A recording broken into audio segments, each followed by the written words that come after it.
स्वागत है फिर से आप सभी प्यारे विद्यार्थियों का अपने भारतीय पाठशाला यूट्यूब चैनल में। मैं फिर से हाजिर हूँ आपके लिए हिंदी व्याकरण सामान्य ज्ञान की क्लास में। और हम पढ़ रहे हैं अलंकार। अलंकार की भाषा, अर्थ, महत्व वो हम पूर्व क्लासों में अध्ययन कर चुके हैं। आज हम पढ़ रहे हैं अलंकार के विभिन्न भेद। जो मुख्यतः अलंकार के तीन भेद थे, शब्दालंकार, अर्थालंकार और उभय अलंकार, उनके बारे में हम पूर्व में चर्चा कर चुके हैं। और शब्द अलंकार में जो निम्न भेद है उनके अंतर्गत हमने अनुप्रास अलंकार, यमक अलंकार, वक्रोक्ति आदि के बारे में हम चर्चा करेंगे। आगे जो भी इनके विभिन्न उदाहरण हैं उनके बारे में। तो पूर्व में हमने अनुप्रास अलंकार के बारे में महत्वपूर्ण क्लास ली थी। आप एक बार जरूर उस क्लास को जरूर देखें। अलंकारों का महत्व है वो भी जरूर देखें। तो आज हम शुरू करें यमक अलंकार। तो जो भी विद्यार्थी हमारे चैनल में अभी नए हैं तो चैनल को जरूर विजिट करें, लाइक करें, शेयर करें, सब्सक्राइब करें, ताकि प्रत्येक विद्यार्थी इन्हें देख सके। अब हम बात करते हैं यमक अलंकार की। तो अनुप्रास अलंकार की परिभाषा हमने पढ़ी थी। उसमें जहां पर एक वर्ण की आवर्ती बार बार हो वहां पर कौन सा अलंकार होता है? अनुप्रास अलंकार होता है। और यमक अलंकार, इसमें वर्ण न होकर क्या है? शब्द है। यहाँ पर वर्ण की आवर्ती न होकर किन की हो रही है? शब्द की हो रही है। यानी एक ही शब्द की आवर्ती दो बार आई है। और दो बार आने के बाद में विभिन्न संदर्भ में उसका अर्थ भी अलग अलग रूप में प्रयुक्त हुआ है। यही यमक अलंकार की पहचान है। तो लक्षण कह दे या परिभाषा, जहां कोई शब्द या शब्दांश बार बार आए, जहां कोई शब्द या शब्दांश बार बार आए किंतु प्रत्येक बार अर्थ समान हो और भिन्न भी हो। या तो हो सकता है उन दो शब्दों का अर्थ है वो समान भी हो सकता है, और समान न होकर उनका अर्थ भिन्न भी हो सकता है। तो वहां पर यमक अलंकार होता है। मुझे आशा है कि आपको ये भली भांति समझ में आ गया है कि यमक अलंकार किसे कहते हैं। शब्द की आवर्ती हो रही है, या तो उसका अर्थ है वो भिन्न संदर्भ में अलग अलग हो सकता है या फिर एक ही हो सकता है। तो इस प्रकार हम वर्ण पर ध्यान न देकर शब्द पर ध्यान देंगे। जैसे एक उदाहरण है गुनी गुनी। यहाँ पर गुनी गुनी सब के कहे, निगुनी गुणी न हो, अर्थात निगुणी जिसमें गुण नहीं होते हैं वो गुणी नहीं होता है। गुणवान वही होता है जिसमें अच्छे गुण होते हैं। सुन्यो कहूं तरु अरकते, अरक समान उदोत। यहाँ पर अरक भी दो बार है, गुनी गुनी भी यहाँ पर दो बार है। अब हम जानते हैं किस प्रकार यहाँ पर समान है और किस प्रकार भिन्न संदर्भ में उसका प्रयोग हुआ है। तो इसमें गुनी शब्द की एक ही अर्थ में आवर्ती हुई है, एक ही अर्थ में आवर्ती हुई है। गुनी का अर्थ है गुणवान, गुनी का अर्थ है गुणवान। निगुण व्यक्ति है वो गुणवान नहीं हो सकता, अर्थात गुणी नहीं हो सकता।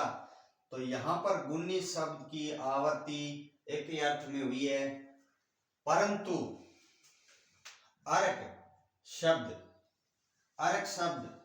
एक बार आंकड़े के पौधे के लिए, एक बार किसके लिए प्रयुक्त हुआ है?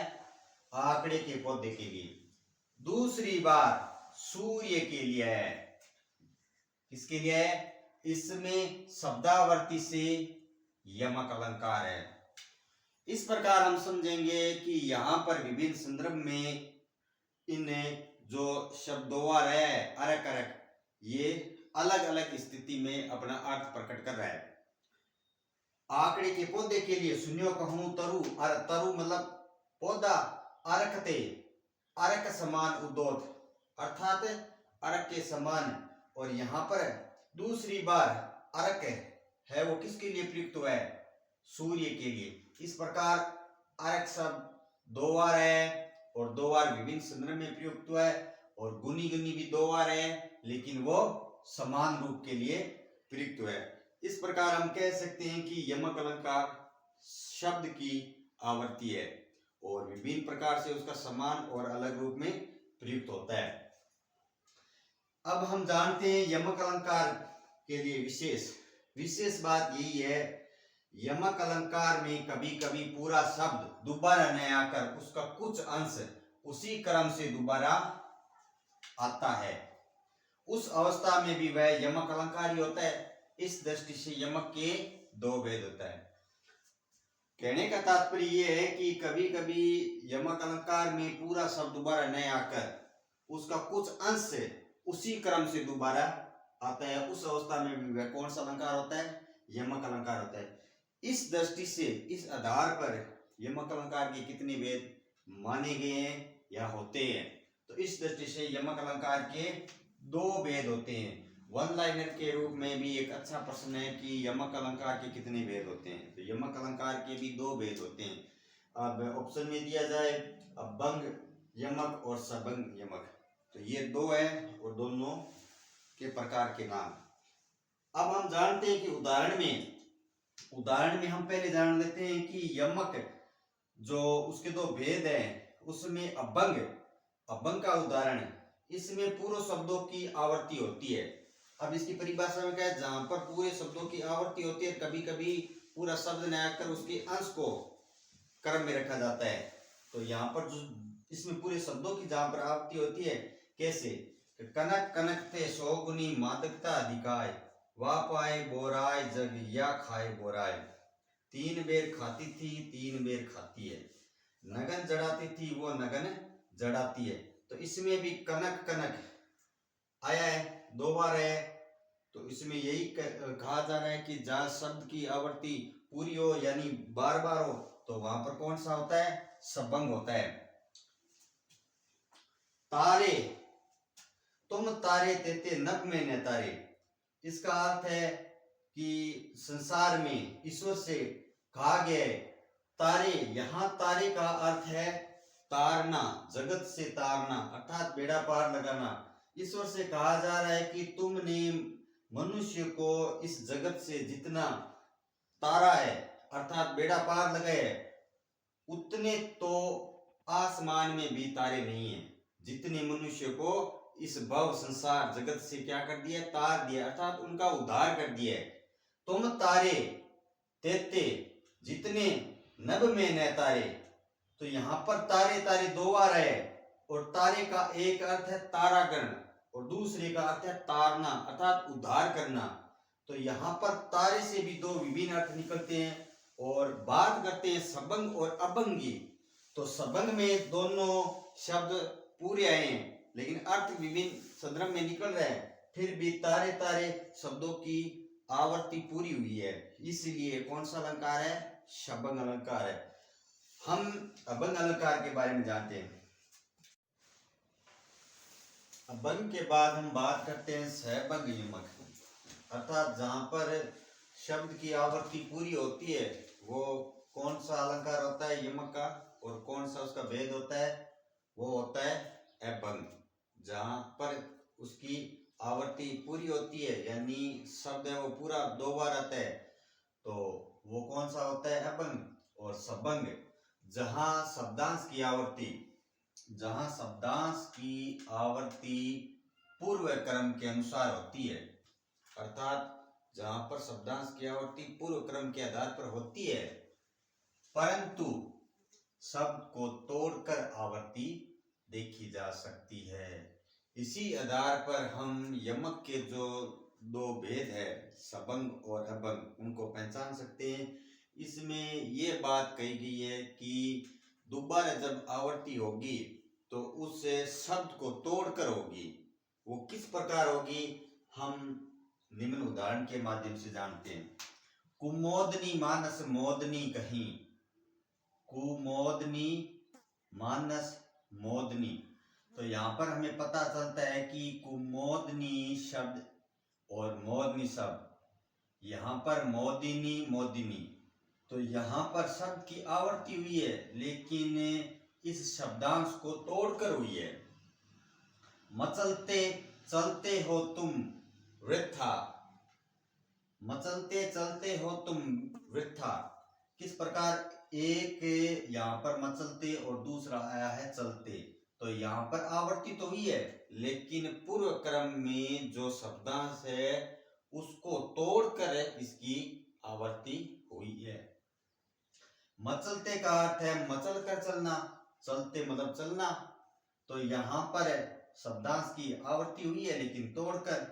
इस उदाहरण में ये बात है, नोट करने वाली बात है।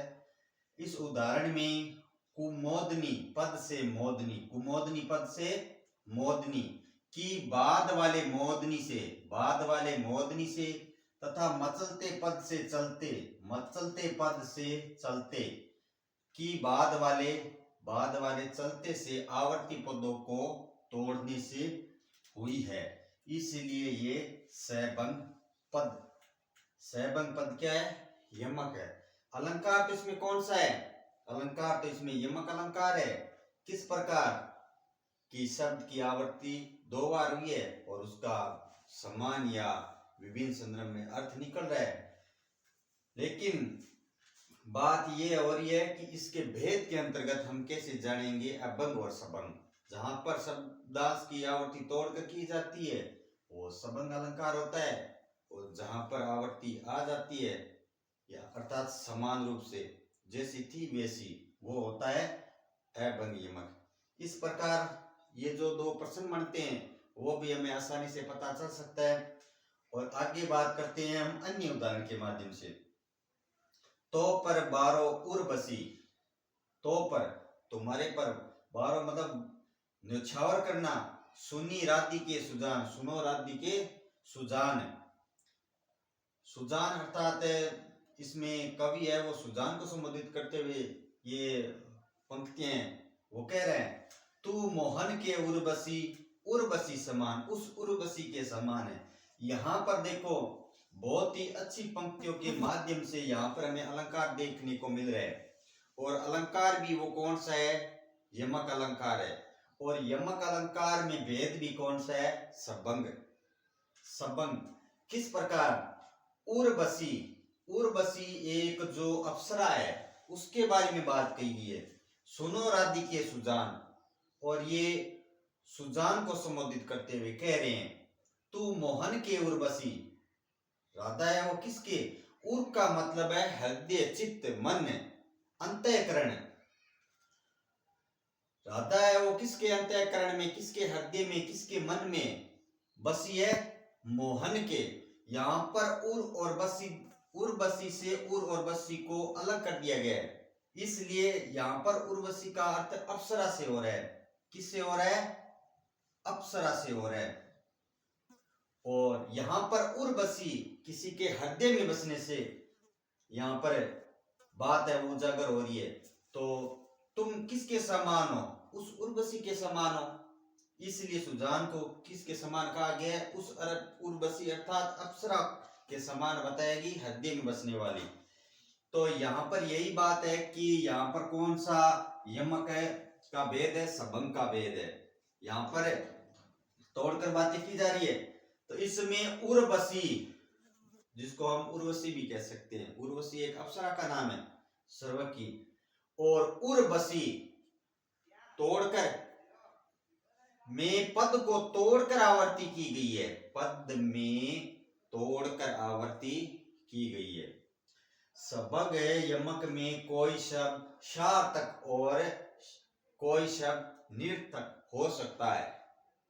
मुख्यतः बात यही ध्यान में रखनी है कि संबंग यमक में कोई शब्द सार्थक और कोई शब्द निर्थक हो सकता है, पर स्वर व्यंजन की आवर्ती सदा उसी क्रम से होती है।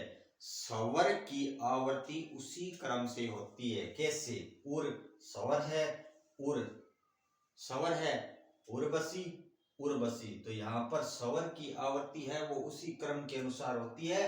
शब्द सार्थक और निर्थक हो सकता है। तो हमने यमक अलंकार के बारे में और उसके भेद के बारे में आसानी से समझ लिया है। विभिन्न उदाहरणों के माध्यम से भी किस प्रकार उसके भेद होते हैं, यमक अलंकार की क्या परिभाषा है वो भी जान ली। किस प्रकार सम्मान और भिन्न संदर्भ में यमक का अर्थात शब्द के अंतर्गत उसका प्रयोग किया जाता है। मुझे आशा है कि आपको हमारे द्वारा यमक अलंकार की ये परिभाषा, उदाहरण बहुत अच्छा लगा है तो जरूर लाइक और शेयर कमेंट करना। आगे हम पढ़ेंगे अलंकार के भी विभिन्न भेद। आगे हम पढ़ते हैं सलेस अलंकार के बारे में। परीक्षा की दृष्टि से ये अलंकार बड़ा ही महत्वपूर्ण अलंकार है। कई बार इससे प्रश्न पूछे जाते हैं और सलेस अलंकार से कक्षा 12 विभिन्न प्रतियोगी परीक्षाओं में से इसमें महत्वपूर्ण प्रश्न आते हैं। तो आप सलेस अलंकार के बारे में भी रोचक जानकारी है वो ध्यानपूर्वक अध्ययन करें। सलेस लक्षण, जब वाक्य में एक शब्द केवल एक बार ही आए और उस शब्द के दो या दो से अधिक अर्थ निकले तब सलेस अलंकार होता है।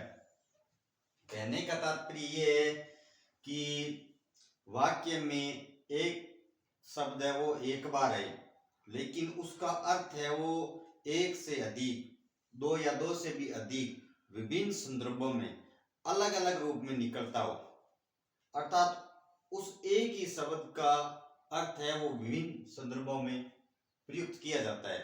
वहां पर कौन सा अलंकार होता है? वहां पर सलेस अलंकार होता है। यमक में तो क्या था? यमक में एक ही शब्द दो बार आया है और दो उस शब्द की आवृत्ति हुई है। यहाँ पर शब्द एक ही है लेकिन उसका एक ही शब्द का अर्थ अलग अलग संदर्भों में निकल रहा है, इसलिए हम सलेस अलंकार को ऐसे पहचान सकते हैं। जानते हैं कैसे? उदाहरण है, पानी गए न उबरे मोती मानस चून। यहाँ पर मोती मानस चून किन के संदर्भों में प्रयुक्त हुआ है? तो वाक्य को देखते ही हमें पता चल रहा है कि पानी शब्द का प्रयोग तीन संदर्भों में किया जा रहा है। किन के? एक तो मोती के, एक मानस के और एक चुन अर्थात चुनने के लिए। तो पानी का प्रयोग है वो तीन संदर्भों में किया जा रहा है। यहाँ पर पानी शब्द एक ही है लेकिन उसका प्रयोग है वो विभिन्न संदर्भों में किया जा रहा है, इसलिए यहाँ पर उसका विभिन्न अर्थ निकले तब वो कौन सा अलंकार होता है? सलेस अलंकार होता है। अब थोड़ा जान लेते हैं यहाँ कैसे। यहाँ पानी शब्द में सलेस है, पानी शब्द में सलेस है क्योंकि मोती के संदर्भ में पानी का अर्थ चमक है। पानी से मोती में क्या आती है? चमक आती है। समुद्र से जब मोती निकाला जाता है तो पानी का अर्थ मोती के संदर्भ में क्या हो गया? चमक, अर्थात मोती के समान पानी की चमक है। और दूसरे संदर्भ में जाने मानस, मनुष्य के संदर्भ में पानी का अर्थ इज्जत, उसका पानी उतर गया तो इस प्रकार कह दे तो वो पानी मनुष्य के संदर्भ में इज्जत है, उसका समान है। तो मनुष्य के संदर्भ में पानी का अर्थ क्या है? इज्जत। इसी प्रकार चुनने के संदर्भ में पानी का अर्थ जल है। चुनने को जब मिलाया जाता है तो बिना पानी के चुनना है वो मिलाया नहीं जा सकता, इसलिए चुनने के लिए पानी की आवश्यकता होती है। तो पानी गए न उबरे अर्थात पानी के बिना कुछ भी नहीं है। तो मनुष्य के लिए, मोती के लिए तो यहाँ पर पानी शब्द का विभिन्न संदर्भों में क्या हुआ है? प्रयोग किया गया है। इस प्रकार विभिन्न संदर्भों में पानी एक ही शब्द है का अनेक अर्थों में प्रयोग किया गया है। पानी शब्द का अनेक अर्थों में क्या किया गया है? प्रयोग किया गया है, इसलिए यहाँ पर कौन सा अलंकार है? सलेस अलंकार है। जिस प्रकार हमने यमक अलंकार के भी भेद पढ़े थे उसी प्रकार सलेस अलंकार की भी क्या है? भेद है, तो वो हम पढ़ेंगे। सलेस अलंकार हम पढ़ रहे हैं। सलेस अलंकार के बाद में हम जानते हैं कि सलेस अलंकार के भी कितने भेद होते हैं। सलेस अलंकार के भी दो भेद होते हैं। जिस प्रकार यमक अलंकार के कितने भेद होते हैं? दो, अभंग और सबंग। उसी प्रकार अभंग सलेस और सबंग सलेस, सलेस अलंकार के भी दो भेद। किस प्रकार? हम जानते हैं सलेस के दो भेद होते हैं, अभंग सलेस और सबंग सलेस। अभंग सलेस की परिभाषा, जहां शब्द के टुकड़े किए बिना ही उसके कई अर्थ निकले वहां अभंग अर्थात जो भंग नहीं होता है, सलेस होता है। अर्थात कहने का तात्पर्य ये है कि शब्द के कोई टुकड़े किए बिना ही उसके एक से अधिक अर्थ निकले, वहां पर सलेस अलंकार का ही भेद होता है, अभंग सलेस। जैसे बलिहारी निरिप कूप की, गुण बिन बूंद न देई। बलिहारी निरिप कूप की, गुण बिन बूंद न देई। इसमें गुण शब्द में सलेस है, यहाँ पर गुण है वो विभिन्न संदर्भों में प्रयुक्त हुआ है। शब्द के यहाँ दो अर्थ निकले। कितने अर्थ निकले गए हैं? यहाँ पर दो अर्थ लिए गए हैं। पहला अर्थ गुण है वो नृप के पक्ष में, पहला है वो किसके? नृप अर्थात राजा के नृप के पक्ष में, और दूसरा है वो रस्सी कूप के पक्ष में, दूसरा है वो कूप के पक्ष में। गुणों की बात हो रही है, एक तो वो नृप के पक्ष में बात हो रही है गुण की, और दूसरा है वो कूप के। अर्थात गुण के बिना बूंद न देई, तो रस्सी का संदर्भ जोड़ा जा रहा है, दूसरा राजा का गुण अर्थात अच्छा गुणवान राजा, और कुआ है वो रस्सी के सहयोग के बिना एक बूंद भी नहीं देता है। इस प्रकार यहाँ गुण है वो एक तो राजा के संदर्भ में प्रयुक्त हुआ है, दूसरा गुण है वो रस्सी के संदर्भ में। तो इस प्रकार गुण शब्द के यहाँ दो अर्थ लिए गए हैं, एक नृप के पक्ष में और दूसरा रस्सी के पक्ष में। तो कहने का तात्पर्य यही है कि यहाँ पर बिना शब्द के टुकड़े किए हुए विभिन्न संदर्भों में इनका अर्थ निकल रहा है, इसलिए ये सलेस अलंकार का अभंग सलेस है। आगे हम जानते हैं कि किस प्रकार सहभंग, जिसको भंग किया गया है अर्थात उसके टुकड़े करने पर भी अर्थ निकल रहे हैं, एक से अधिक अर्थ टुकड़े करने पर भी, शब्दांश के टुकड़े करने पर भी उसका क्या है? विभिन्न संदर्भों में अर्थ निकल रहा है। तो वो कौन सा हो जाएगा? सबंग सलेस। जहां शब्द के टुकड़े करने से एक से अधिक अर्थ निकले वहां सबंग सलेस होता है। जैसे अज्यो तरियोना ही रहियो, अज्यो तरियोना ही रहियो, श्रुति सेवत इक अंग। अर्थात कहने का तात्पर्य है कि अभी तक इसमें पंक्ति में ये बात कहने की कोशिश की जा रही है कि अभी तक तुम कान के आभूषण ही रहे हो, जो किस लिए काम आता है? जो शरीर का एक अंग है जो सुनने के काम आता है, और उस कान के तुम क्या रहे हो? आभूषण रहे हो। यहाँ तरियोना में सबंग सलेस है, एक पक्ष में तरियोना का अर्थ कान का आभूषण अर्थात कर्णफूल है। तो हम जानते हैं कि तरियोना का अर्थ क्या है? तरियोना का अर्थ है कान का एक आभूषण, जिसे शरीर की सुंदरता बढ़ाई जाती है, उससे संबंधित है। और दूसरे पक्ष में तरियोना का अर्थ तारा नहीं अर्थात निकृष्ट जीव है, अर्थात जो अभी इस संसारिक जीवन से तारा नहीं है, अर्थात उसका कोई उद्धार नहीं हुआ है। अब उद्धार किस प्रकार नहीं है? कान का उद्धार इस प्रकार हो गया कि भगवान के जो कान है वो श्रवण के काम करते हैं, अर्थात अच्छी कथा का श्रवण करने से उसका उद्धार हो जाता है एक शरीर का। लेकिन कहने का तात्पर्य कि कान में जो पहने जाने वाला जो आभूषण है उसको संबोधित करते हुए बात कही जा रही है कि तुम्हारा तो उद्धार हुआ ही नहीं, अर्थात तारा नहीं तरियोना। दूसरे पक्ष में तरियोना का अर्थ तारा नहीं निकृष्ट जीव है, जो निकृष्ट जीव है। दूसरा अर्थ है उसके टुकड़े करने पर।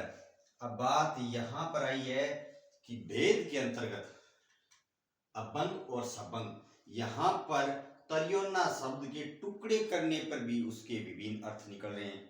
कैसे? तरियो मतलब जिसका उद्धार ना मतलब नहीं हुआ है, वो तरा नहीं है। इस भव सागर से, संसार से, जीव जगत से जो तरा नहीं है, जिसका उद्धार नहीं हुआ है, तरियो का खंड करने पर भी प्राप्त होता है। अर्थात हमें इसका अर्थ विभिन्न संदर्भ में हो रहा है तरियोना। अब एक तरियोना का अर्थ है कान का आभूषण, एक का अर्थ है तरियोना जिसका उद्धार नहीं हुआ है। तो टुकड़े करने पर भी इसका अर्थ निकल रहा है, और टुकड़े यहाँ पर हमने तर्योना का टुकड़ा किया है तो भी इसका अर्थ निकल रहा है। इसलिए ये कौन सा अलंकार हो गया? सबक सलेस अलंकार। तो मुझे आशा है कि आपको हमारे द्वारा यमक और सलेस अलंकार जो हमने आज पढ़ाए आपको बहुत ही अच्छे लगे। अगर आपने अच्छा लगा है तो लाइक कमेंट जरूर करना, शेयर जरूर करिए। आगे हम अलंकार के विभिन्न भेद है वो लेकर आएंगे। तब तक के लिए मैं आपसे विदा लेता हूँ। जय हिंद, जय भारत।